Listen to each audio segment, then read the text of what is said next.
Hello, everyone. My name is Nisi Tapa, and on behalf of the National Center for Medical Legal Partnership and our panelists, I wanted to thank you for taking time of your very busy schedule to attend this session.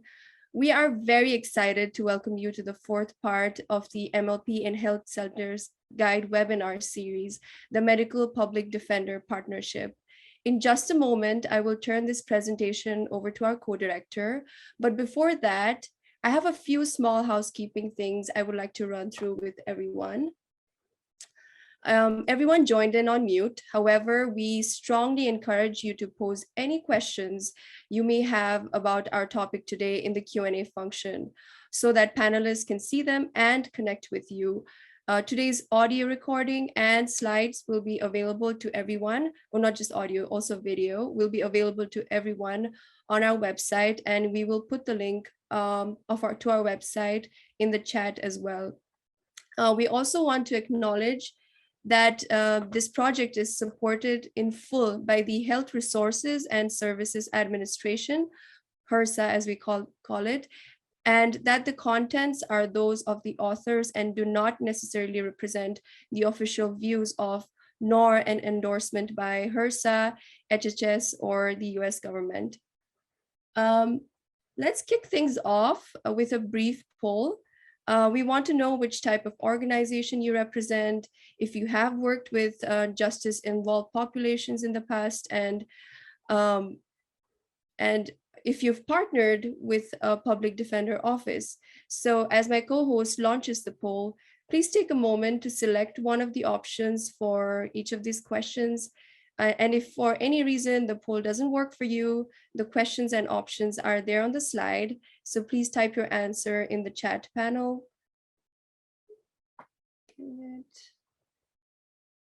Okay, people are responding, it's coming in. Okay, so it looks like most of our attendees are from legal services providers, so 39%. Followed up with other, and then we also do see some from the health center and hospital sphere. Okay, we're getting more responses. Okay, and 85% of our attendees have worked with justice-involved populations, so it's good to have some background knowledge about that. And it also looks like 73% of our audience members have partnered with a public defender's office. So that's great news. We're still waiting for some more people to type in their answers because only 78% have responded. So if you have not put in your responses yet, please feel free to select the options. Okay, I think that's it. Okay, looks like the poll has ended. Okay, so thank you all for responding to the poll and taking part in the poll. Now I know we all are very excited to hear from our panelists. So without further ado, I would like to pass it on to Bethany Hamilton, who will introduce today's event. Thank you so much, Nisi. Good afternoon, everyone. Again, I'm Bethany Hamilton, co-director of the National Center for Medical Legal Partnership. Let's go to the next slide so I can talk about how we got here in our Health Center MLP Toolkit webinar series. As Nisi explained, this is a HRSA-funded event, and we build upon our Health Center MLP Toolkit by helping to develop a series of webinars to disseminate the information in that toolkit and also highlight what is going on in the field. For this year of programming tied to the toolkit, we kicked off our series with a session that did a deep dive into what we know people ask about most. How do you really build this thing, lay the foundation, and fund your particular medical legal partnership model?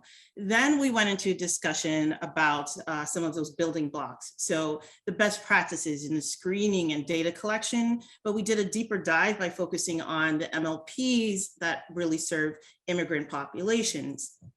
And then we talked a little bit more about how you can continue to build on your MLP practice by utilizing the model and the approach to address the needs, the legal needs and the health needs of individuals and patients who are experiencing intimate partner violence, domestic violence, and exploitation. We decided to utilize our fourth and final session this program year to really begin to talk about the evolution of the medical legal partnership approach. And so we're really happy to begin to push the envelope and better address the needs of justice-involved populations by talking about the root causes and looking at how we can swim further upstream in a even surgical manner to get to the partners that can assist us in increasing access to care and increasing access to justice. So we're going to be talking about the medical public defender partnership. Let's go to the next slide. So for years, those who have been pioneers of the medical legal partnership approach and movement, helping to build this innovation into what we know today, have been defining the approach with civil legal services partners really at the core and the heart of the model. Kudos to them, because they were the innovators. They were the original folks who were really pushing this model as an evolved way to think about collaborations and partnerships between two professions that aren't always instinctively thought of as working well together, right? We're talking about healthcare, your doctors, your nurses, your other clinicians, and then lawyers, right? Really bringing your legal professionals together to work collaboratively rather than in settings that are adversarial. So the defined version of the approach, the definition of the medical legal partnership approach is as you see on the screen. For those of you who tuned into the webinars or you have the Health Center MLP Toolkit, it's also in the chat. We'll see this definition. The MLP approach traditionally is an intervention where legal and healthcare professionals collaborate to help patients resolve their social, economic, and environmental factors that contribute to the health disparities, the inequities that we see in the data and the social determinants of health research, and have a remedy in civil law. This is the traditional definition, or the definition of the traditional medical legal partnership. What we've bolded and underlined really helps to emphasize what the traditional MLP gets done. And I do want to note that in the poll, we know how many civil legal services folks are tuned in. And I want to thank you all also for continuing to carry out this approach.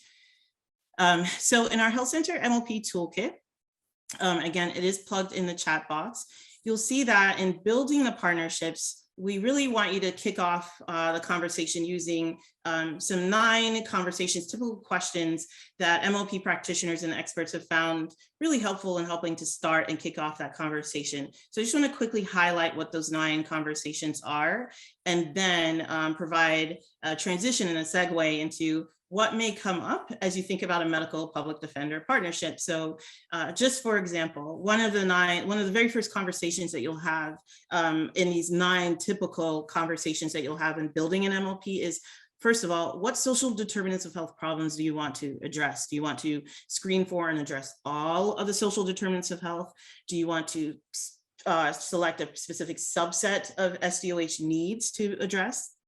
As you continue to have conversations in your development processes, you'll ask what we covered in our kickoff webinar, which is, how are we going to pay for this thing? And that certainly depends on what partners in the community are helpful in your MLP approach. And then you're obviously thinking about the mechanics, right? So in conversation number 8, you're looking at the various mechanisms for screening and integrating the data that's coming in. And then in the workflow, who might be involved between legal staff, your CHWs at the health centers, if there are courts involved, and there are navigators at the courts, who is involved in an entire workflow. Let's go to the next slide. Because as you're thinking about who you are serving, the patient populations, there are individuals in the community who may have had an interaction with the criminal justice system. And in having these conversations, you might ask, well, how can my traditional civil legal services MLP incorporate a public defender partnership? Because that's who my client has dealt with. That's the origin, right? Or the lawyer that represented my client with the civil collateral consequences of the issues that are also creating the health impacts that the medical partners are seeing. You may also ask, for some justice-involved patients, How can I work more directly with the criminal justice system at large? And then what do the referrals even look like when I incorporate this sort of PD or public defender partnership? And then what are some of the best practices if you've already begun to push the envelope and break into this space where you're partnering with the criminal justice system or public defenders? What can you learn from the MLP approach to be able to enhance or create greater efficiencies in your particular medical public defender partnership? So we're going to talk about all of that today, and I'm very happy to be able to welcome some subject matter experts who will talk about how the applications of the traditional MLP approach have really evolved to be able to better address specific populations. We are going to talk about how to create that medical public defender partnership. I'm going to read out, and it's going to be a little lengthy here, so I apologize and thank you all for your patience. We are running a 90-minute webinar, but I want to do justice to the individuals who have joined us here. So I'm going to kick off with some introductions. First on the screen, you'll see that we're joined by James Lawless. He's a licensed mental health counselor in Rhode Island and currently serves as the chief of the social services department for the Rhode Island Public Defender's Office. He actually began his work as a social caseworker for the Rhode Island PD in 2013 and was quickly promoted over time to become supervisor. Congratulations, James. James has a master's degree in clinical mental health and rehabilitation counseling, in addition to a bachelor's in administration of justice from Salve Regina University. At the Rhode Island Public Defender's Office, James manages a department of 7 social caseworkers. The social services department really provides that critical piece to the holistic representation that the Rhode Island PD's office carries out. They assist clients who have mental health, substance use disorders, medical or social needs in order to be able to help those clients effectively and comprehensively receive representation and then have dispositions of the cases that really serve the best interests of their clients. Welcome, James, to today's webinar. Next on the screen, you all see a very familiar name to the medical legal partnership field. She's one of the pioneers. This is Professor Elizabeth Tobin Tyler. We call her Liz Tobin Tyler affectionately. She's Associate Professor of Health Services, Policy and Practice at the Brown University School of Public Health. She's also an Associate Professor of Family Medicine at the Alpert Medical School of Brown University. In addition to that, she also serves as director of the Masters in Public Health and Masters in Public Policy Joint Degree Program at Brown. You all may have come across Liz Tobin Tyler's research work. It focuses primarily on socioeconomic, racial, gender bias, and legal drivers of health and health inequities. You may have also come across her writing and work on public health law, policy, poverty law, social and healthcare safety nets, and other health equity issues. She teaches, writes, consults in the areas of health justice, healthcare law, policy and public health law, and health ethics. Just want to put in a plug because she and our co-director of the National Center for Medical Legal Partnership, Joel Teitelbaum, recently completed 2 textbooks. So Poverty, Health, and Law, Readings and Cases for Medical Legal Partnership. And she's an author of that. They also co-authored recently The Essentials in Health Justice, Law, Policy, and Structural Change, and more recently another textbook. So we can plug some of that in the chat if folks are interested. But we want to welcome Liz as well to today's presentation. Next up in the subject matter expert panel, we are joined by Anthony Thigpen. Anthony is a certified community health worker and peer recovery specialist at the Lifespan Health System in Rhode Island. He brings his lived experience of gang involvement, drug addiction, incarceration, and homelessness to the healthcare system, where he serves as a bridge between the patients and the healthcare team and provides wraparound services and peer support to patients. He's also a devoted father. Happy belated Father's Day, Anthony. And he wakes up every morning excited to attend work and be present with his family. I just want to use Anthony's title, his work, and his services to the community to really give a shout out to all of the community health workers and peer recovery specialists who have joined us on today's webinar. And thank you so much, Anthony, for also sharing your expertise and knowledge with the field today. Finally, last but not least, we are joined by Dr. Rahul Vanzani. He's a primary care physician with board certifications in internal and addiction medicine. He's also an assistant professor of medicine at Brown University, where he provides care to patients at the Rhode Island Hospital Center for Primary Care, the academic residency clinic of the internal medicine residency program. In fact, Dr. Vanzani, I believe, has both residence this summer, as well as wrapping up appointments just before jumping onto this webinar. Nevertheless, continuing on with his bio here, he works with the transitions and recovery clinics, where in partnership with the community health workers, peer recovery specialists, he provides primary care and wraparound services to patients with histories of carceral exposure and substance use. Rahul's clinical practice includes street medicine outreach. He does that once weekly in partnership with peers and case managers from House of Hope.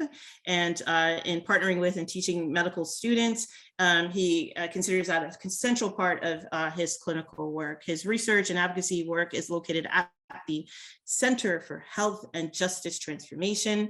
We can provide a link to that in the chat so you can check that out. But what he does there is he provides work that really focuses on structural violence and he focuses on that intersection between the carceral and medical systems and the roles and responsibilities of community health workers in health systems, really helping to empower health systems to directly intervene upon social and structural determinants of health. So I'm going to, without further ado, really apologize to our panelists for cutting short your bios, and thank you for joining us to present to the audience today. If folks have any questions, please, just a reminder, use the Q&A function in Zoom to submit questions. Today we'll be covering, as you see the learning objectives on the screen, to help folks better understand, number one, the impact of criminal legal involvement on health and well-being. Understand, let's just go back a slide. We can go to the learning objectives. Thank you. Understand the history and evolution of MLPs. Will help you understand, using Rhode Island as the illustrative model, the approach of bringing together health centers and public defenders to support patients. And then we'll help you identify and better understand some best practices to really empower your health center staff to advocate on behalf of these patients that may have some criminal legal involvement. So let's go back to that first slide in the Rhode Island team slide deck. And Rahul, I'll pass it on to you. Thank you all. Wonderful. Thanks so much, Bethany, for that introduction. And I will kick us off today. So we've already gone through the learning objectives. So let's begin with the case of Mr. A. Mr. A, he, him pronouns, is a 37-year-old with a long history of depression and benzodiazepine use. He's been in and out of prison numerous times, each time being released either to a drug treatment facility or to homelessness. Since the last time he was incarcerated, he's now engaged in consistent primary care. He did miss numerous intake appointments with the clinic's therapist, but he's met with the clinic's case manager to begin working on housing applications. Mr. A is asked by the medical assistant if he has a history of criminal legal involvement or an upcoming criminal court case. He answers in the affirmative, indicating that he has a court date coming up in a few weeks. Mr. A signs a release of information, allowing the public defender and the primary care clinic to communicate. When the clinic calls the public defender, they learn that the court case is for possession of illicit substances. This case raises the following questions. First, how might becoming incarcerated impact the health and well-being of Mr. A? Second, what information are you as a healthcare provider uniquely situated to provide the public defender and in turn the court system? Third, is the context of Mr. A's life, specifically his criminal legal involvement, relevant to the medical care you're able to provide?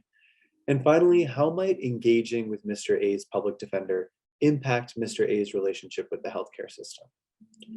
We'd really like you to keep this case and the associated questions here in mind, because by the end of the talk today, we're hoping to identify some very concrete ways in which those of us working in healthcare and the legal arena can support a patient like Mr. A, given his specific life circumstances and context. The goal of this talk is really to persuade you that your role in advocating for patients as healthcare providers, for those of you who are healthcare providers on the webinar today, is really broader than you might imagine, and that there are tools available to you that make doing this type of advocacy work for your patients relatively easy. Research has implicated incarceration and worse health outcomes for incarcerated persons and their families and communities. both during and after incarceration. Incarcerated people have higher rates of both infectious and chronic medical conditions, as well as substance use and mental health disorders.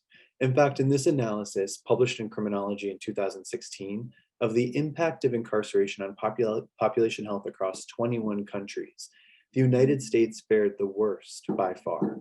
Thus, the US is exceptional both for its rate of incarceration and its effects of incarceration, particularly on the health of communities.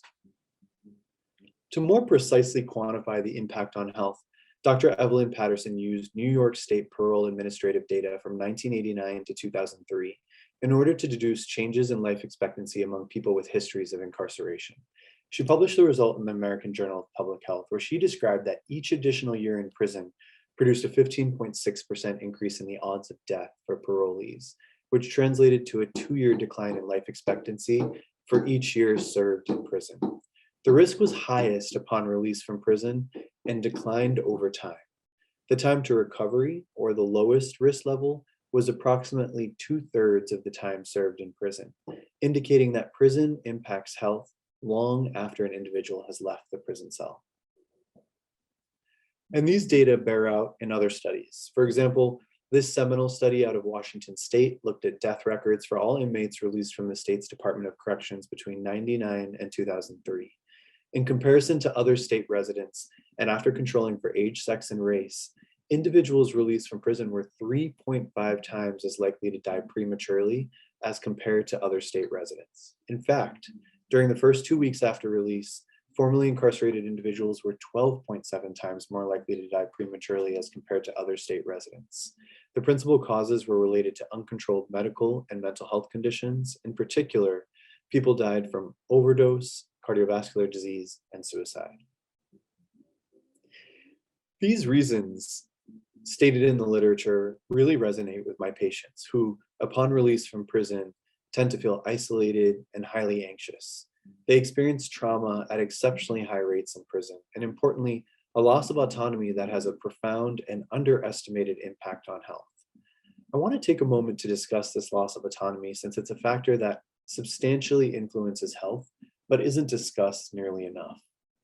The impact of loss of autonomy on health was first identified by the Whitehall studies, a series of prospective cohort studies that examined mortality rates among British civil servants. These studies were the first to definitively show that people in lower social classes had higher rates of premature death than those in higher classes, despite equal access to healthcare.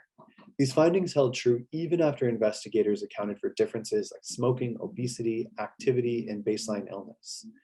And the reason lies in two factors: autonomy and social participation. These two assets are nowhere more lacking in our society than in the lives of people who are incarcerated. By virtue of their confinement, they have little control over their lives, feel disempowered by their circumstances, and lack support networks. Their lack of control is in part systemic. The criminal justice system is obviously influenced by poverty, racism, and other forms of discrimination. But these are factors that also affect many people living in the community. What sets people who are incarcerated apart is that their loss of control is also formalized through the conditions of incarceration and policies that mandate the removal of certain protections and rights. Thus, when people leave, they're more often than not in much worse shape physically, mentally, and socially. So their bodies may appear strong, but their arteries have accumulated more atherosclerosis than they would have had they not been incarcerated. And they're often released to broken support networks, lost social services, and difficulty accessing a source of income and housing. This quotation nicely summarizes the societal level factors that end up negatively impacting the health of people upon release from prison. Quote, "People who have served their time and been released to society may find themselves barred from reuniting with a child, ineligible for certain types of employment, or unable to live in public housing. Such obstacles to earning a living and enjoying a quality of life could lure or force ex-offenders back to a life of crime, thereby re-entering the criminal justice system and increasing correctional costs." End quote. I find this quote to be a bit oversimplified, but I think what the author is trying to say here, and a slightly more accurate description, at least based on my interactions with patients, is that the period after release is marked by a sense of desperation. And when that desperation fails to improve in the first few weeks, for example, an individual may face a number of rejections as they attempt to get themselves back on their feet, the desperation can turn into a hopelessness. And this hopelessness is neither positive or healthy for the individual or the surrounding community. Many of you may be wondering at this point why I am, as a physician, concerned about factors like housing, employment, and social capital, as opposed to hypertension, diabetes, and COPD. The answer is that increasingly physicians are concerned with both upstream and downstream determinants of health. We know from decades of evidence that the health of individuals is actually minimally impacted by the clinical care we provide. As you can see on the graphic here, clinical care is thought to contribute to about 20% of health outcomes. On the other hand, social and economic factors and health behaviors together account for 70% of health outcomes. This is why, for example, the life expectancy of the person experiencing homelessness is just 51 years of age. The life expectancy of the average individual sentenced to prison at age 25 and serving time in the general population is approximately 64 years of age, whereas the average life expectancy here in the US is approximately 77 years of age. Thus, it's imperative that physicians and the healthcare team more generally consider social factors in thinking about how to promote healthiness and well-being in our patients' lives. In addition to a social and structural determinants framework, healthcare providers also employ a chronic disease framework that lawyers and others in the judiciary may find useful. As an example, diabetes is a chronic disease. There are many factors, both environmental and behavioral, that influence a patient's sugar level. From month to month, depending on how the patient is doing, their sugars may vary. When patients stop taking their insulin for a period of time, and as a result experience a surge in their sugar level, we don't penalize them.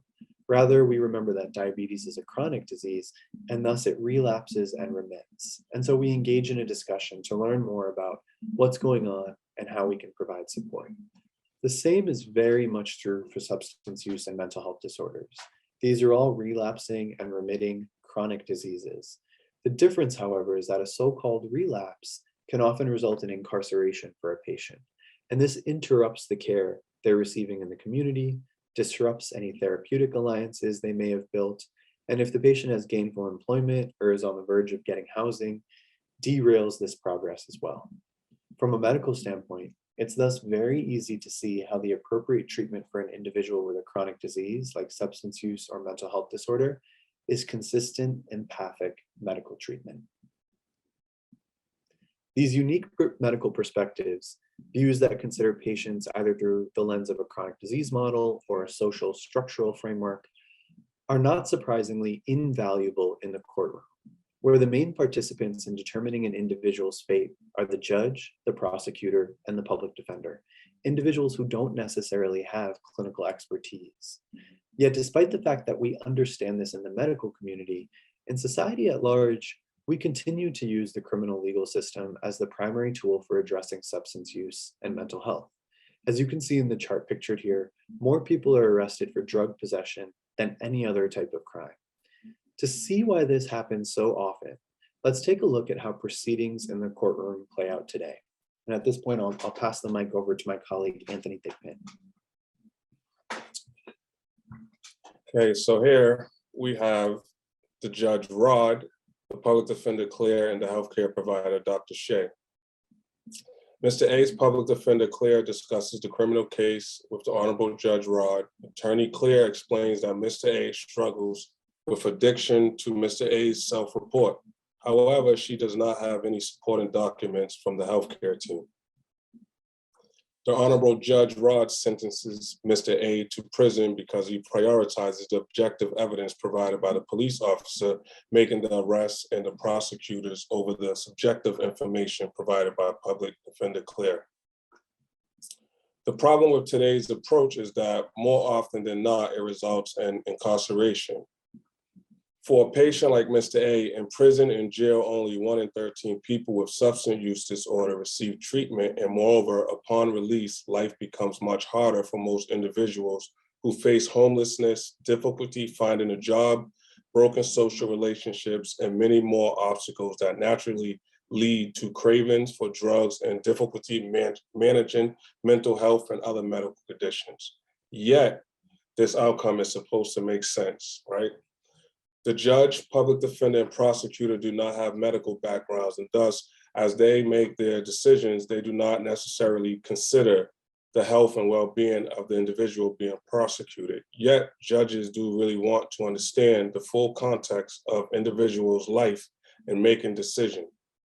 This is where the healthcare system can make a big difference by collaborating across discipline to share our knowledge, perspective, and concerns with attorneys and judges. What we do is provide a fuller, more well-informed history and context for the judge to consider as they make their decision. Consider this new approach that we've developed here in Rhode Island.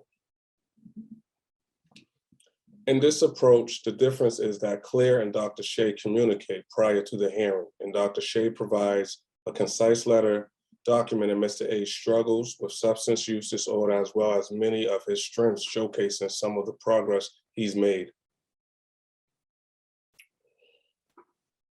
Medical advocacy letters is provided to the judge. Public defender Claire shares this letter with Honorable Judge Rod, who then decides not to incarcerate Mr. A, but rather to order him into an intensive outpatient program. Here is an example of the letter template we use to efficiently fill out a letter like this. As you can see, the first paragraph focuses on the impact of incarceration on health, and the second paragraph takes a strength-based approach focusing on what has been going well in the patient's life. I'll pause here for 30 seconds so that you guys could take the time to read this.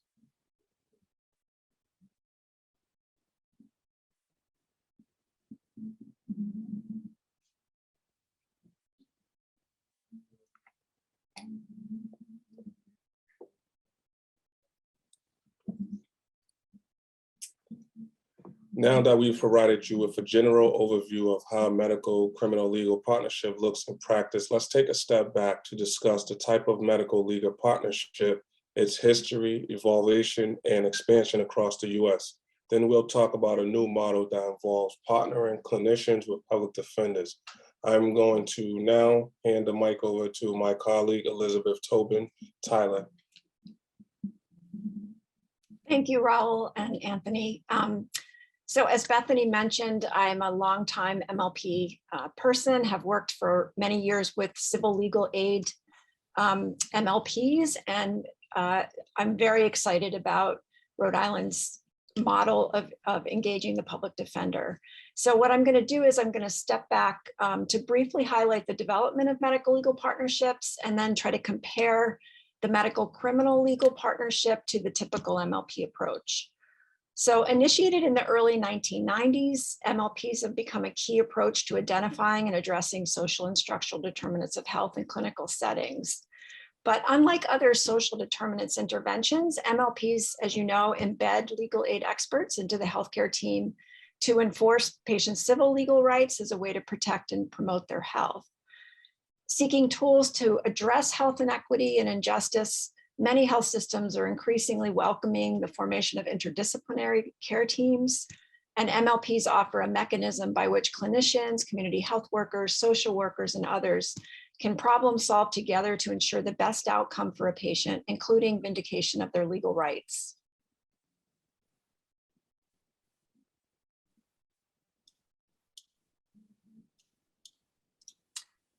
So, the typical approach for a civil legal MLP is to embed one or more lawyers or paralegals, at least part-time, into healthcare settings to partner directly with the healthcare team. Partnerships are usually formed at both the system level and the direct staff level. So legal aid organizations typically will form an agreement with a health clinic or system. They'll arrange a finance structure, and they'll identify the population to be served and the social determinants of health that they want to focus on. MLP lawyers train clinicians to recognize the upstream structural and legal barriers that affect their patients' health and how the team can problem solve to address those barriers using their combined clinical, social, behavioral, and legal expertise. Patients are screened for social and legal needs, and clinicians and staff make appropriate referrals of patients to legal assistance. MLPs also provide tools such as form letters, as was mentioned earlier by Anthony, to help providers quickly and easily advocate for their patients. And one of the key benefits of MLPs is that they focus on prevention by identifying health-harming legal needs before they become a crisis, and through health system and community-based advocacy focused on addressing social and systemic social, structural and systemic legal problems that affect patient and population health.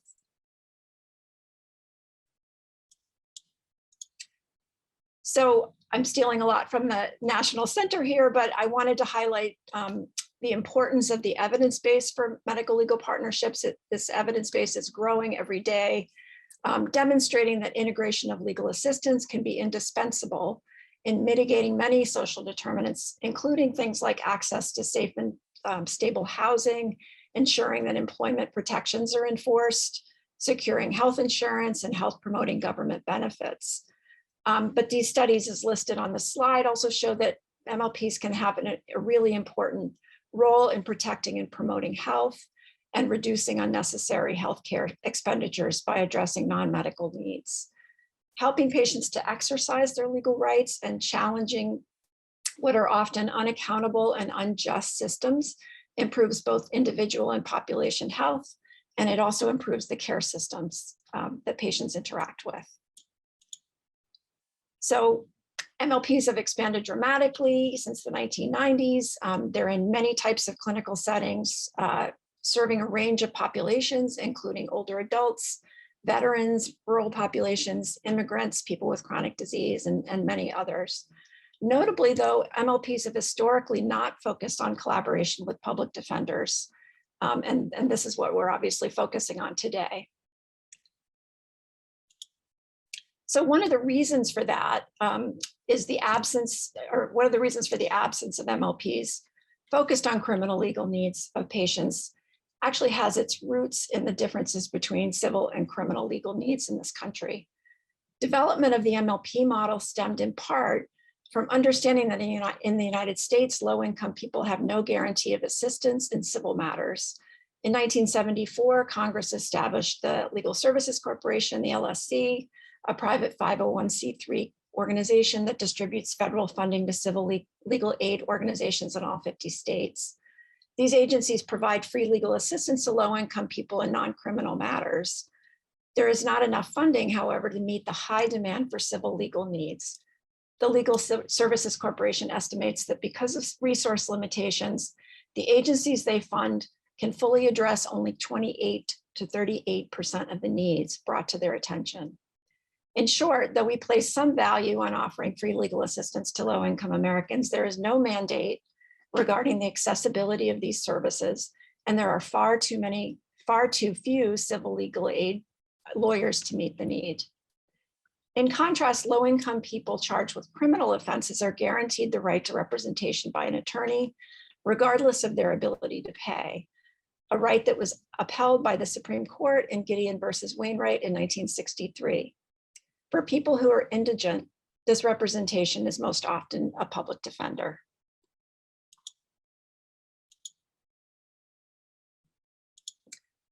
So I want to note that many MLPs work with criminal justice involved populations, but they typically do so upon re-entry.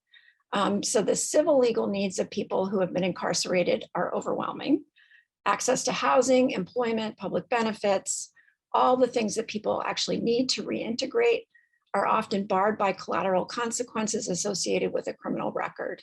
So some MLPs focus on serving formerly incarcerated populations in partnership with transitions clinics and health centers that are serving those populations. But MLPs that partner with public defenders is really kind of a new approach that can move even further upstream by helping to prevent unnecessary incarceration. So I think the MLP movement as a whole is always seeking how we move further and further upstream. So charged with obtaining the best possible criminal justice outcomes for clients, public defenders may not appear to be obvious allies in collaboration with healthcare providers. However, given the complexity of the medical and social needs that an indigent patient may present with while facing criminal charges, information and participation from clinicians can be invaluable for public defenders as they investigate, litigate, and try to address the underlying issues that led to contact between their clients and the criminal justice system. For public defenders, medical information can be valuable evidence supporting a client's receipt of community-based rehabilitation and treatment in lieu of incarceration. Judges often request documentation or medical records to confirm defendants' claims that they are currently engaged in medical or mental health treatment, or that they require such treatment. Without collaboration between the public defender and the healthcare provider, arguments for releasing clients from custody so that they can receive treatment are significantly weakened. Judges can draw only on their knowledge of patients' criminal history and their own instincts in assessing the legitimacy of defendants' self-reports and the potential impact of a prison sentence on the defendant's health. Despite a shared mission of caring for people at their most vulnerable, collaboration between public defenders and healthcare providers in aiding low-income people has not historically been formalized in MLPs. Whereas it is relatively easy to see why a public defender might need a clinician's cooperation, clinicians may not understand why and when they might call on a public defender.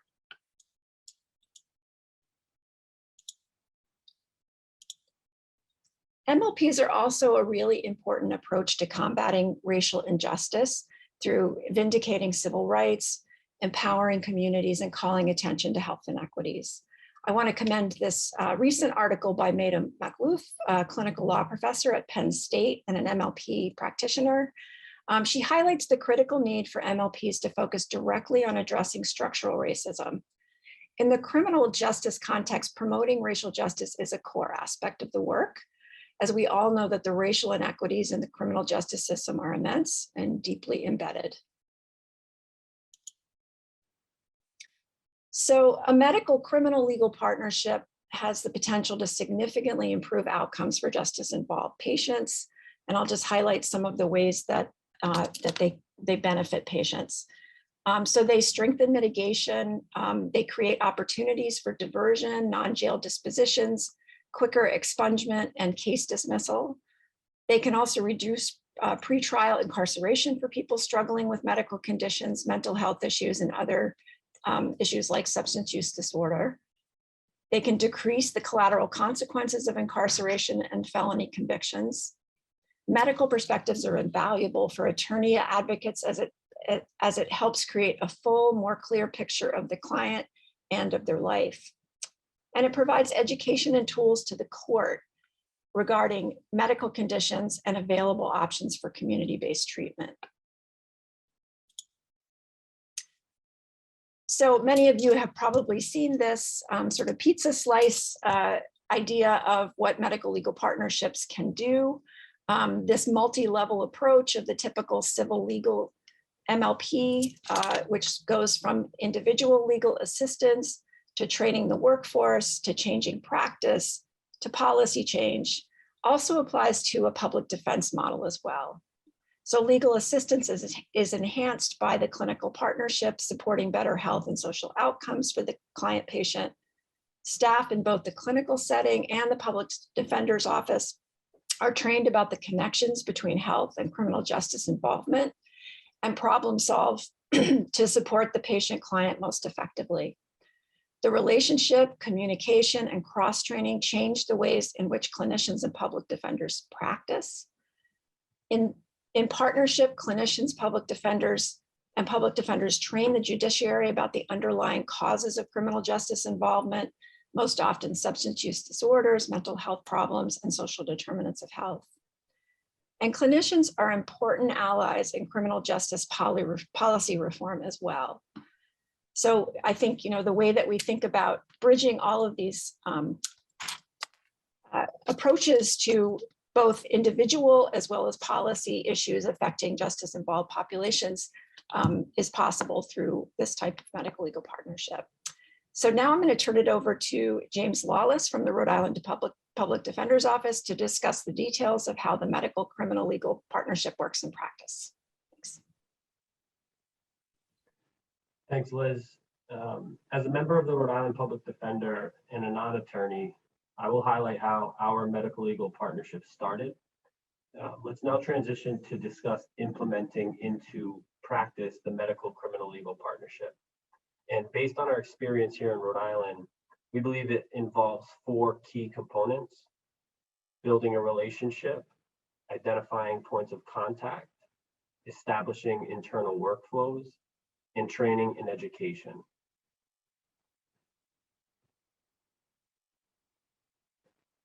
The way our collaboration first began is that a program coordinator at a local community health center found that a relatively high percentage of patients engaging in primary care had a personal history of probation, parole, or incarceration. And what this program coordinator was seeing in that local primary care practice also bore out in the literature. The study on the top of the screen took place at a primary care practices in the Bronx, where it was found that 18% of patients presenting for primary care had been incarcerated in the past, and that 9% were currently involved in criminal proceedings. The study at the bottom similarly looked at patients presenting for primary care at an urban community health center and found that 39% of patients presenting for primary care had been previously incarcerated. In light of these data, the program coordinator emailed us at the local public defender's office to schedule a meeting to see if there might be an opportunity for the community health center to support patients with criminal legal involvement. The program coordinator's email was routed to me because I'm the director of social services here at the Rhode Island Public Defender's Office. And I was excited to see how enthusiastic this person was to better support patients with criminal legal needs. So I offered to meet, and the following week myself and an attorney in our office met with the program coordinator, social worker, and a number of physicians at the community health center. The first thing we did during that meeting together was share what we each do. As a representative of the public defender's office, I explained to the healthcare team that we're an office that provides criminal legal defense services to indigent clients. In other words, when a person is first arrested, if they are unable to afford representation, they're typically provided a public defender at no cost to them. However, public defender offices come in all shapes and sizes. For instance, in our office here in Rhode Island, we have lawyers, but we also have a social services unit, which I oversee, that employs social workers who partner with the lawyers to consider the social determinants impacting our clients. And while most PD offices have social workers and participate in this type of holistic defense model, this is not necessarily true of all PD offices. Many PD offices are much less staffed. Our goal at the public defender is to obtain the best criminal legal outcome for our clients, and this goal is shared by our clients. However, there is also stigma around public defenders. You may have heard your patients say that they don't trust their public defender or believe that their public defender has their best interest at heart. The truth is that public defenders are some of the most selfless, compassionate, and zealous advocates working for the public. Sadly, PD offices are extremely under-resourced and underfunded, which means that our social workers and lawyers often have very large caseloads and unfortunately don't have an adequate amount of time to spend on each individual case. And this lack of time resonated with the healthcare team. The primary care providers at the meeting described the stress of having just 20 minutes to see highly complex, sick patients. Another area where we found common ground was in how similarly fragmented the medical and legal systems are. It became apparent that all of us wanted to find ways to support the well-being of our shared patients and clients, but that lack of time and fragmentation were the major barriers to doing so. Thus, we began brainstorming how to develop a collaboration that would save us all time and feel coherent. At the public defender's office, we always invite collaboration with medical providers to learn more about our clients, but we often have difficulty getting in touch with healthcare providers, understanding the medical implications that our clients self-report, and navigating complex healthcare systems. And on the part of the community health center, they articulated a desire to advocate for their patients who are justice involved, but similarly have had difficulty tracking down defense attorneys and navigating complex legal systems. So to mitigate these challenges, we started by assigning a single contact person at each agency. At the Public Defender's Office, I became the point of contact, and at the Community Health Center, the program coordinator served as the point of contact. Both teams were provided with the email address and direct cell phone number for the points of contact. This way, anyone on the team could call and/or email the contacts at either agency about a mutual patient or client. And the point of contact serves as the link between defense attorney and healthcare provider. We quickly realized, however, that in order to communicate with each other about patient and client's needs, we would need a signed release of information on file. Thus, at the Community Health Center, they created a custom release of information that had the Rhode Island Public Defender's Office already printed on it, so that patients could simply sign and date the form. Next, we began to establish workflows to identify patients who might benefit from medical criminal legal partnership. In full transparency, this part is still a work in progress. To date, a handful of physicians and community health workers at the Community Health Center will ask their patients about involvement in the criminal legal system, and then obtain a signed release of information and proceed to communicate with our office. So the partnership largely remains based on word of mouth. However, we believe the best practice would actually entail screening patients presenting to the Community Health Center for criminal legal needs and clients presenting to the Public Defender's Office for medical issues. This would enable both agencies to proactively identify people who might qualify for support from the medical legal partnership and obtain a signed release of information. Then the agencies would contact each other and ideally have a method for highlighting patients engaged in the MLP. For instance, consider a health center that added a following question to its social determinants of health screening tool. Do you have any upcoming criminal court cases? It is, of course, important to ask this question in a trauma-informed way. For instance, at the health center, staff usually preface this question by explaining that it is asked of every patient who comes into the clinic, and that because there is robust evidence demonstrating that incarceration can be harmful to health, the health center feels it's important to screen patients for the risk of becoming incarcerated and then support them if they are in fact at risk. If a patient answers yes, then the follow-up question is whether the patient would feel comfortable with signing a release of information so that the medical team can reach out to their defense attorney. If they answer yes again, then a signed release of information is sent to the Public Defender's Office. At that point, the point person at the Public Defender, in this case it's me, will mark that client's folder with a blue tab indicating that the client is engaged in the MLP, signaling to the lawyer that they should proactively reach out to the point person at the health center for any upcoming court cases where a medical advocacy letter might be helpful. And screening can be done by the Public Defender's Office as part of a demographics and background information interview when a person is interviewing for public defender representation. The screener can ask potential clients if they have a primary care doctor and/or are patients of a FQHC. The screener can flag that potential client so that the assigned attorney will know that the client may be a candidate for MLP support. At this point, some of you may be wondering why best practice is to proactively screen patients at the health center for criminal legal involvement, rather than waiting for them to tell their medical team they are in legal trouble. And the reason is twofold. First, patients do not typically think of a doctor's office as being a place where they can discuss their criminal legal concerns. Thus, it's important to demonstrate via screening questions that the health center cares about this social determinant of health and wants to be available to support patients around it. And second, when we don't screen patients, it's often too late and people may be burdened with convictions, court sanctions, costs, and fines that create barriers to social needs being met and negatively impact people's health. For instance, our partnership in Rhode Island works in two major ways.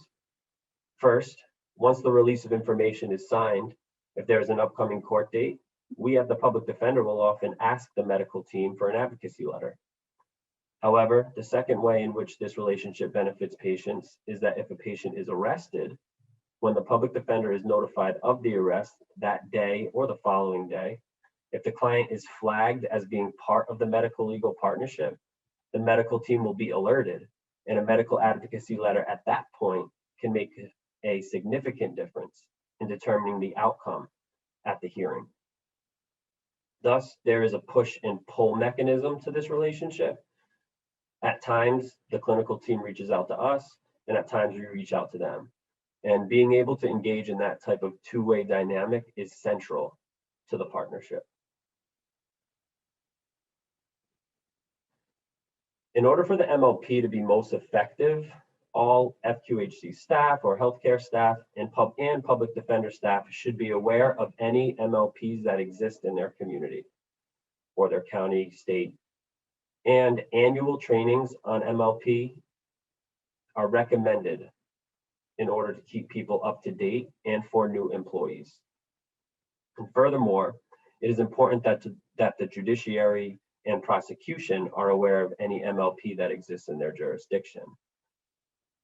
Remember, this is out of the norm for most judges and courts. Typically, judges try to move their calendars along quickly. Any surprises may be reacted to negatively. If judges are aware of MLPs, they may allow the defense team more time to work with their client and may allow that specific case to be given more attention and time.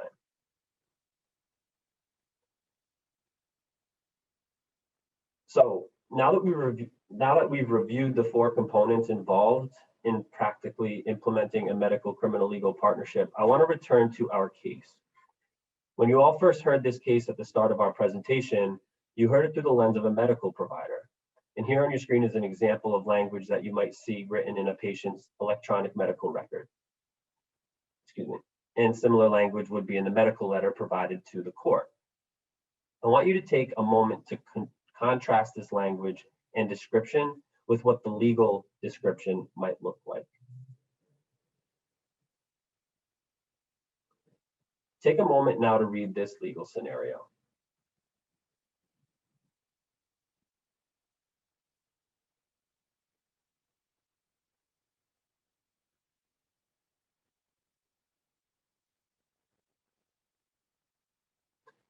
So, and I will read it out loud. So, police observed Mr. A tampering with a lock in a nearby church parking lot fence in an area of a public transportation terminal. Police approached Mr. A and observed that he is slurring his speech and appears to be under the influence of some drug and or alcohol. It appeared that Mr. A had something in his pocket and was attempting to conceal it. During this interaction with police, Mr. A admits that he took some clonazepam. Police conduct a pat-down search and find a small bag of marijuana and 2 pills identified as clonazepam. Mr. A is arrested and charged with 1 count of felony possession of a controlled substance. And Mr. A was processed at the station without incident and placed in a holding cell overnight to be transported to court for arraignment in the morning. And that's what a typical police report would look like. And then here's a description of what would take place at the arraignment event. So at arraignment, the aforementioned facts were placed on the record by the city's solicitor. And due to Mr. A's record and history of bench warrants, the solicitor asked for a small amount of surety bail. Furthermore, a probation officer filed probation violations in district and superior court due to prior shoplifting and drug convictions, and asked that Mr. A be held without bail as a probation violator. Mr. A has 4 years suspended sentence over his head. Mr. A presents as disheveled, lethargic, and depressed. The judge asks to hear from the defendant. Mr. A states that he is struggling with a drug problem and needs treatment. He mentions that he has a treatment team that he's been working with. And based on his self-reported need for treatment and drug-related charges, the defense attorney asks the court to consider releasing Mr. A so that he can go to a detox facility. Mr. A is held without bail due to his history of warrants, his records, and probation violations. Mr. A is referred to the public defender, and he'll be held at the prison for at least 2 weeks before his case is heard again.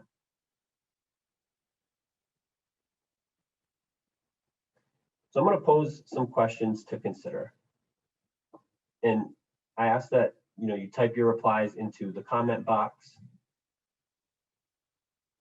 And we'll take about 2 minutes for you to respond to these questions. So the first question is, what are the major differences between the medical legal frameworks? And do you feel that the medical legal framework contributes useful information for the judge to consider? And we'll revisit these questions during the Q&A.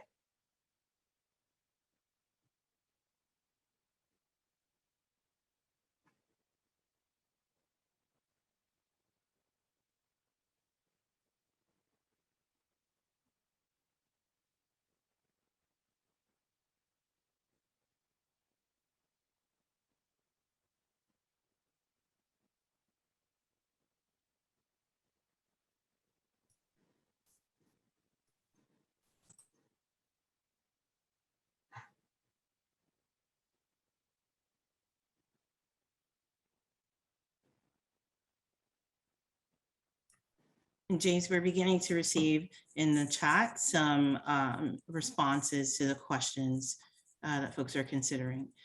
We'd encourage everyone to feel free to share your thoughts, even if it's a question about the questions that were posed for you to consider.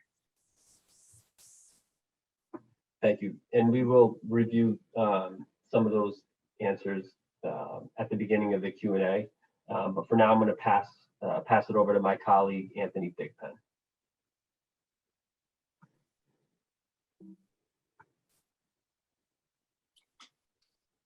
Thank you all for participating in this discussion. I want to add a third perspective to this conversation, and that is the perspective of the case manager and/or community health worker at the clinic. As a quick introduction, my name is Anthony Thigpen. I'm a community health worker at a health center in Providence, Rhode Island. I am also an individual with lived experience. I spent 8 years in federal prison. Now in my role as a community health worker, I support patients with histories of substance use disorder, homelessness, and incarceration. I do everything from assisting patients with getting to their medical appointments, to providing case management services, to just supporting people and taking them out for a bite to eat. I also often accompany people to court. Here's an example of how I view this same patient. I met Mr. A few months ago. He was really struggling at the time with substance abuse. He was homeless, trying to support his kids. Since then, he's been coming to his appointments on time, and he's been engaging with me in terms of working on housing and employment. In regards to myself, I didn't get things on the first try, second try, or even the third try. It took people being patient with me and not counting me out. That's what we're doing with Mr. A. It's a hard process trying to get into recovery. It has its challenges, especially when you're homeless and have financial and other obligations. But on the upside, before I met Mr. A, he had visited the emergency room for overdoses 13 times in 1 month. And since I've met him, he's been to the ED for overdoses 4 times. That's still a lot, but it shows that Mr. A is on the right track. I firmly believe that. Other members of the care team, such as community health workers like myself, or even case managers, peer recovery specialists, or special social workers, can also play an important role in the medical criminal legal partnership. First, as you probably noticed in my version of the case description of Mr. A, my input provides yet another perspective for the judge. Second, as a community health worker, I'm mobile, and so I can meet my patient at court and be there to support them. So I can write a letter to have submitted along with the healthcare provider's letter for the judge to read. However, more often I'll contact the public defender beforehand to let them know I'm planning to be in court to support the patient. And they usually inform the judge, who will ask me to say a few words about the patient. I've had many judges thank me for my input and says that they're chosen to send my patient into treatment or back into the community rather than into prison. Because of the perspective I've shared, they know that as a community health worker, I know the patient better than anyone else in the room. Another reason the community health worker role is so vital is because a lot of people who have been incarcerated have trauma and negative associations with court. A lot of my patients tell me they won't even show up to court unless I come with them. because of how traumatizing that setting can be. It's a room filled with a lot of people who don't necessarily look like them, and where they have in the past been stripped of their autonomy and sentenced to jail. That's understandably not a therapeutic environment for most people. Third, Jimmy has my number on speed dial and I have his on speed dial. So if we have any mutual clients, we're on the phone talking about it. Then if I'm going to show up to court, Jimmy will let the public defender representing my patient know. So when I show up, we already know each other and we can collaborate to support the patient in court. Fourth, I'm with the patient before court, during court, and after court. And if the patient is incarcerated, I'm right there visiting them while they're in prison. And I'm there one phone call when they're in jail. I have patients calling me all the time from the inside. We chat, I do motivational interviewing. And when they come out, I bring them to the clinic to see their doctor and get their medications refilled. When patients see an employee of the clinic showing up for them like that at court and at prison, that means a lot to them. It shows them that this isn't your usual health center. These people truly care about me. Finally, I've been in prison and I've used substance and struggled with my mental health. My patients know that, and they know they can trust that. I understand that what they're going through.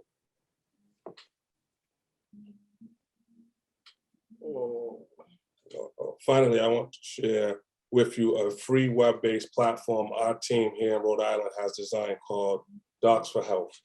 On it, you can find form letters to help you quickly and efficiently support your patient with criminal legal involvement, in addition to providing templated language that has been approved by lawyers to ensure that healthcare providers are operating with their scope of practice. It also includes example language and other helpful tips. So in summary, criminal legal involvement increasingly are recognized as a social determinant of health that can be screened for and addressed in health centers. The medical legal partnership was first established in the early 1990s with a focus on civil legal needs. A medical criminal legal partnership uses the traditional MLP framework to bring together health centers and public defenders in service of justice-involved individuals. Questions to registration. Thank you, thank you, thank you, Anthony, Rahul, James, and Liz. We're going to move into the Q&A portion of our session. I want to thank everyone for hanging out with us. This is, again, a 90-minute webinar. Use the Q&A function if you want to submit a question, but what the Rhode Island team set up were those questions for consideration. And so we actually want to start there. And in the meantime, the NCMLP team, myself, Nisi, and Rahul will be monitoring the Q&A, and we'll get into the questions that came in from the audience. The Rhode Island team is also keeping track of the comments, and we'll be discussing, as James, who goes by Jimmy, I now know, mentioned during his portion of the presentation. Rahul, I'll pass it back on to you. Sure, thank you so much. So I see here that a number of people answered question number 2. And I'm sure many of you have had the opportunity to read the answers to those questions in the chat.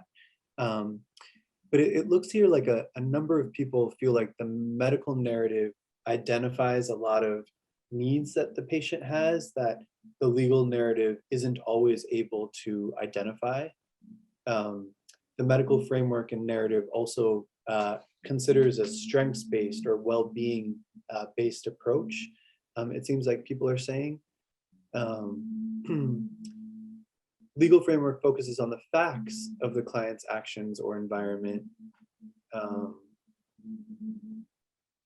but sort of doesn't necessarily consider the patient's medical needs that may have contributed to the person's actions. So I'll, and it looks like there are more comments coming in, but I appreciate those responses. And I'll ask Liz, Jimmy, Anthony, if you have any other comments you'd like to make about the responses to these 2 questions. In reading some of the responses, it seems clear to people that the information provided from a legal perspective was very objective. It was factual. There wasn't much there to help us or help the court understand what Mr. A was really going through from a medical and social perspective. And it looks like generally from the responses that people believe that if that information had been presented to the court, the outcome would have been very different, right? The outcome in this situation was that there was none of this information provided to the court, and thus Mr. A was incarcerated at that point in time. The real life outcome was that we were able to get this information to the court in time for them to make a more informed decision, which resulted in that individual being able to remain in treatment in the community. And that's the power of this partnership, was that ability to get that information to the court that quickly.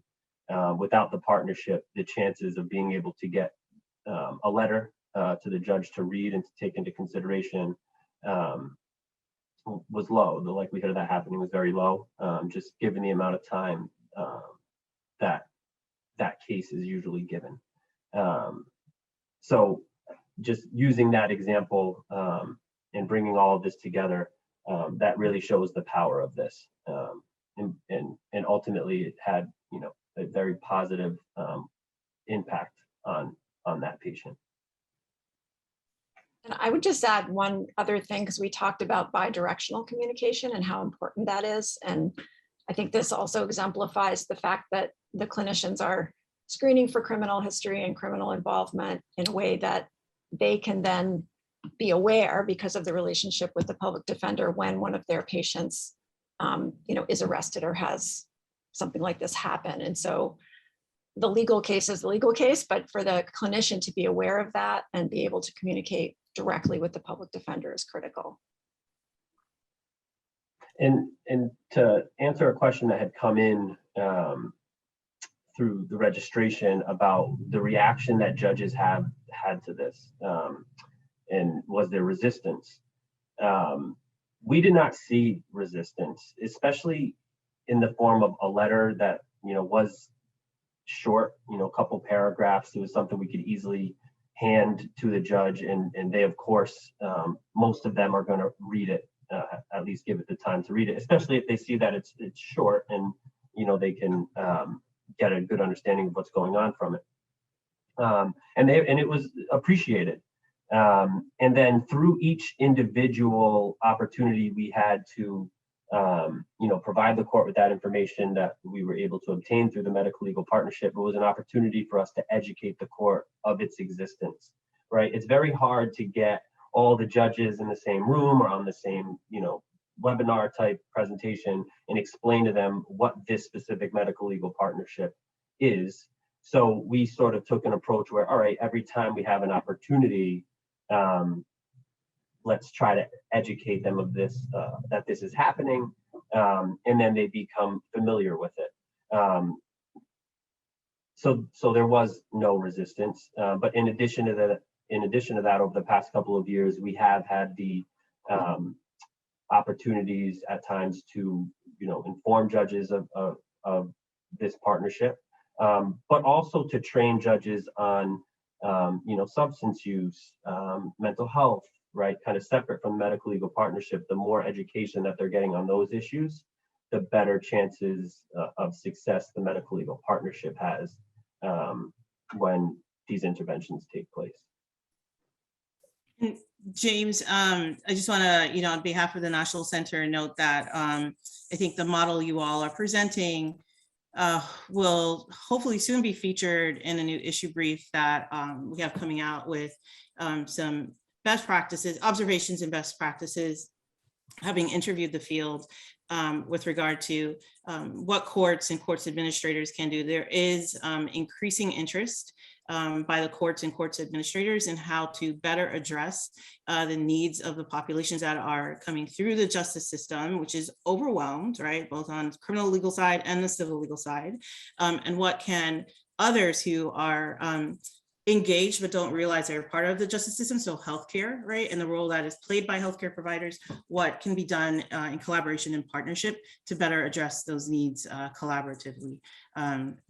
So hopefully we will at the National Center soon be able to feature Rhode Island and others in that issue brief. That'll include recommendations on how to work with the courts, how to educate the courts, which is not just your judges, but also, you know, your court administrators, and working with partners in the public defense community to also enable them to better do their jobs. I assume we'll have that coming out soon. We received a question from the audience, so I'm going to pose it to the group. One came in the Q&A, and I think another one just came in through the chat. So I'll start with the Q&A. Jennifer Salem Rousseau is asking, what has been additionally the response by judges in Rhode Island to the letters that are provided by the MDs? I'll just expand.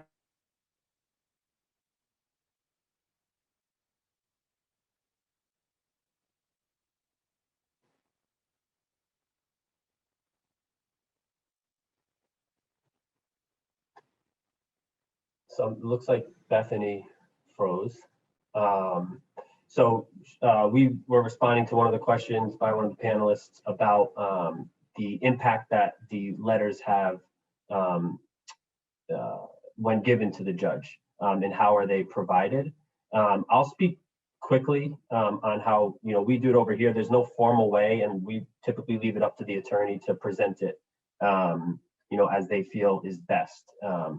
So they kind of strategically utilize it. And simply, you know, just a handoff, judge, I have some additional information from this person's treatment team, and I have it in the form of a letter. You know, would you mind taking a look at it?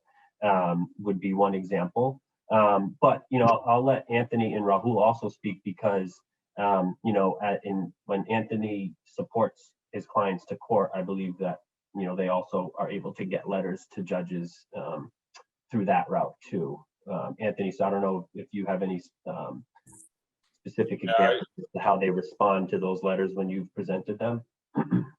I always got good response, and to be honest, I think that the judge that's what the judge is looking for, to kind of take some of the power out of the prosecutor's hand. You know, usually the judge's hand is kind of tied up with, let's say, the statute of this person did, you know, violate the peace or whatever the case may be. But having this letter and having myself present in the courtroom shows the judge that this person isn't just riffraff, you know. There is someone out there that's willing to work with this person, take some time and things like that. And then it trickles down to, you know, probation and parole as well. You know, a lot of the people we serve are homeless, so they lose phones, they don't have an address, and we become that link because our number is in their chart along with the letter that we provided to the judge. So now the probation or parole know who we are as well too. So we've gotten good response from the letters and being present. And a lot of people often ask us, you know, what happens if we saturate the court system with letters from healthcare providers? Do we think that this approach will stop working? That's often a common question that's posed. And we've certainly had a number of repeat judges, and we've even had, as one would expect, a number of patients go back to court over and over and over again, or be reincarcerated over and over again. And that's where we take that chronic disease framework and apply it to our letter and to our discussions with the judges, saying, you know, our ultimate goal is to keep this person safe and in the community, and to work on their substance use and mental health, and support them in it, or, you know, whatever else. And it's like any other chronic disease. It comes and goes. And so that's why we think it's really important to highlight that second paragraph of the letter, which is the strengths-based approach, where we do shine some light on things that have been going well. There's always a strength, for the most part, that we can find and highlight when our patients are facing charges or the prospect of reincarceration. And just to finish that, finish answering that question, the following says, does that happen mainly for clients with probation violations where the case is flagged, or are you able to intervene that early in the client's case? If the medical legal partnership is in place and we become aware at whatever point that someone has had contact with the criminal justice system, we really leave that up to the attorney to decide when it's appropriate to initiate that intervention. So ultimately, the defense attorney, given that it's kind of their arena, and healthcare professionals can't just walk into a courtroom and be heard. It kind of has to go. It should go through the defense attorney in this case. So we leave that up to the defense team to strategically decide as to when to intervene with a letter, or to bring in the healthcare team to help educate or provide the court with a recommendation. Thank you. And apologies to both the audience and our panelists. Internet dropped. It's tech. We've been here 2 years into being stuck in the tech space. Forgive me. So I'm not sure if there's a comment in the chat from Susan Cruz. I just want to make sure I'm not redundant or adding any redundancies here and asking you all if someone wants to address it. Susan is posing, I think, the question that's always posed about consent of the patient, and especially for the lawyers, how much information is shared. So what Susan has shared is, it may seem that it should go without saying, but a client's input and informed consent is crucial for any of this work, whether we're talking about the traditional MLPs or this medical public defender type partnership. Some clients don't want information shared because sometimes they're advised not to share pertinent information as the attorney may believe it would affect the case. Any comments on how to make this work and how you all overcome this constant consideration by all, I think, types of medical legal partnerships? I'll take an initial stab at that by talking about the healthcare provider's perspective first. When we're sitting in front of a person, if we choose to screen for this particular social determinant of health, it's also really important that we not go beyond the screening question to interrogate why they have a criminal court case that's coming up, or why they've been incarcerated in the past, or are on probation or parole. And obviously there are differing schools of thought around that, but in particular, there's a bioethical philosophy called dual loyalty, where if and when a physician or nurse practitioner or physician assistant asks that question of a patient and learns of the crime for which they've been, for which they're on trial or whatever else, then we may feel a tension between our Hippocratic oath, our obligation to the patient's health and well-being, and the so-called societal obligation to sort of consider what the patient has done. And so to reconcile that, what we do is communicate with the public defender. And articles have been written about this, but there are a lot of attributes that we as providers share in common with public defenders. We're all there to sort of support people when they're at their most vulnerable. And so we trust our colleagues in the public defender's office. And this is why the first piece of that 4-piece process is building the relationship. We trust them to be the gatekeepers. So Jimmy and the attorney will let me know, or let our other providers know, if they feel a letter is relevant. And they base it on a number of factors, but one of those factors is the alleged crime. And so that obviously is very nuanced, and sometimes we do discuss that as a team, sort of together across disciplines. But for the most part, we trust in our colleagues to sort of understand when and how to call upon us to advocate for our patients and consider their health and well-being as the priority. So I'll answer, that's sort of my input. I'm happy for anyone else to give theirs.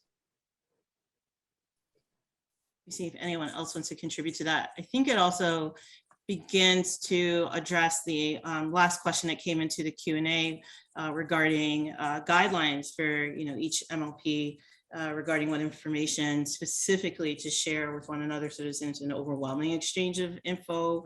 I'll just point folks to the Health Center MLP Toolkit, because it also cross-references past and other issue briefs to help support information sharing. So there is guidance that you can start out with the Health Center MLP Toolkit. Rahul and our team will plug it again, and it should point you to other issue briefs that have been done by MLP practitioners on patient consents and information sharing, dealing with also some of the privacy concerns.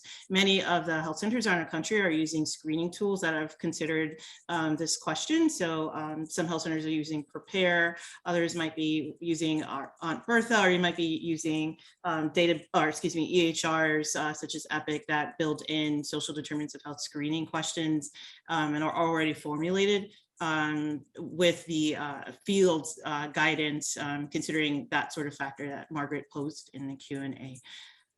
Let me see if anyone wants to add to that. I'll just quickly also add, Bethany, sorry, that in addition, in terms of what type of content is shared in that exchange, sometimes most of the time healthcare providers have an instinctual understanding of what is at stake if one of their patients is to be incarcerated, what aspect of their health or well-being might be affected. But in cases where they're unclear, or maybe it's a healthcare provider who's earlier on in their career and they're not familiar with this type of alliance or partnership, it can be helpful for the person on the public defender side or the lawyer to even pose simple questions for the client to self-report and then to give that feedback back to the provider. So sometimes Jimmy or one of the attorneys will say to the patient or the client in their case, how do you feel like being incarcerated might impact your health? What is at stake? What might you lose? And then they'll gently give us that self-report and say, this is what the patient told to us. Does that resonate? And if it does, then consider including that in your letter. So sometimes some healthcare providers do need some coaching, and that's the way in which we coach them. I would just add one quick note, sort of at the MLP level as a whole, about communication, and that is pre-planning and cross-training, because I think when you come together as healthcare providers and lawyers, whether they're public defenders or legal aid attorneys, and Jimmy referenced this, they need to understand each other's role and culture and how information is best shared. So I would advocate for people to think about that in advance and have a lot of discussion about that as they're planning their MLP, if they're doing it in criminal defense. And then also to revisit it, because, as you begin working with clients and patients, those are questions that may continue to come up. Totally agree. Thanks so much for adding that, Liz. All right. With that, I think we've addressed the Q&A that came in live. We've also addressed questions that came in through registration. I want to sincerely thank everyone working from the audience level first for tuning in to learn more about how you can really build and expand and enhance your medical legal partnership practices by reaching out to additional legal services providers in the community. Those are the public defenders. I used to do reentry law work when I was in legal aid up in New York. And so I really want to encourage you all to reach out to those who are directly engaging with the individuals we see as clients. And for those of you in healthcare, reaching out to them to provide them with increased access to care. To the health centers, kudos. You are still helping to address those many social and healthcare needs of our communities. To our panel, thank you, thank you, thank you, starting with James Wallace from the Rhode Island Public Defender's Office, Anthony Thigpen, who's with Lifespan, Dr. Rahul Vanzani, who's also with Brown and Lifespan, and Liz Tobin-Tyler, one of the MLP pioneers in this movement, who's with Brown University, and introduced me to this Rhode Island team that we cannot wait to continue to feature in that upcoming issue brief. If you all have any questions for us, number one, yes, the slides will be shared as well as the recording on the Medical Legal Partnership, National Center's Medical Legal Partnership website. You'll receive a follow-up email directing you to where that can be found. Just give our team a couple of days to get that posted. And if you have any questions for us about this webinar, please feel free to email us at ncmlp@gwu.edu. Thank you all again. Fill out the evaluation like that Rahul plugged in the chat. And we hope you all stay safe and healthy and keep fighting for health justice. Thank you for attending today. Take care, everyone.